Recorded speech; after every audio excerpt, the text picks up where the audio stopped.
G'day from the Bureau with your weekly forecast around the country. First off, we've got a lot of weather on Tuesday, and the main focus will be the cold front moving through southeastern parts of the country with hot, dry, windy conditions ahead of it, leading to extreme to possibly catastrophic fire dangers in parts of Victoria and South Australia, and also showers and thunderstorms with a cold, gusty change. Could see temperatures drop up to 15 degrees in some locations in the southeast. Further north, tropical rain and storms will continue for much of this week as the tropical low continues to intensify and may move into the Gulf of Carpentaria later this week. While through eastern parts of the country, we'll see a continuation of showers and thunderstorms through Queensland and northern New South Wales. On Wednesday, we'll see that front move into the Sydney area. That could produce showers, thunderstorms and a strong southerly change. Severe thunderstorms are possible through these areas as well of New South Wales. Another round of storms on Wednesday through Queensland, rain and storms across the tropical north, heat building through WA and much cooler along the southern parts of Australia with temperatures in the high teens to low 20s.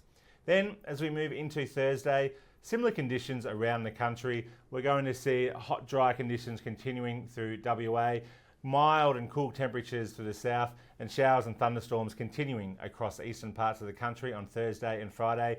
Then that tropical low will start moving into the Gulf of Carpentaria as we move towards the end of the week with widespread heavy rain and thunderstorms there. So looking at all of that in more detail from a rainfall standpoint, we can see widespread heavy falls across much of northern parts of the country, at least in that 50 to 150 millimetre mark for the coming week.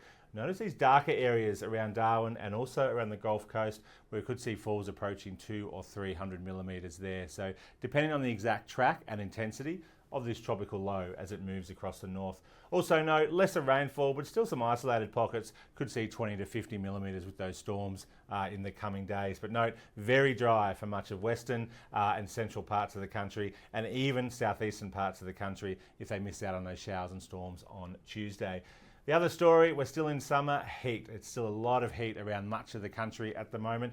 Very hot weather continuing in WA, but that'll extend through South Australia and into Victoria on Tuesday. Temperatures getting around 36 in Melbourne, low 40s along the Murray, much cooler behind the front in Adelaide, 27, and you can see that cooler air here on the south coast, while ahead of that trough in front, temperatures in the high 30s to low 40s, while pretty mild conditions on the east coast.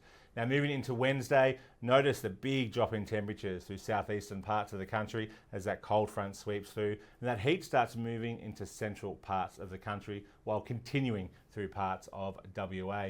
By Thursday, we're going to see that heat starting to try and move back towards southern inland areas of the country and starting to build once again through much of WA and Perth back into temperatures in the high 30s to near 40 degrees. While the east coast starts to warm up a little bit in Queensland, but cools down a little bit across the New South Wales coast with those cooler onshore winds.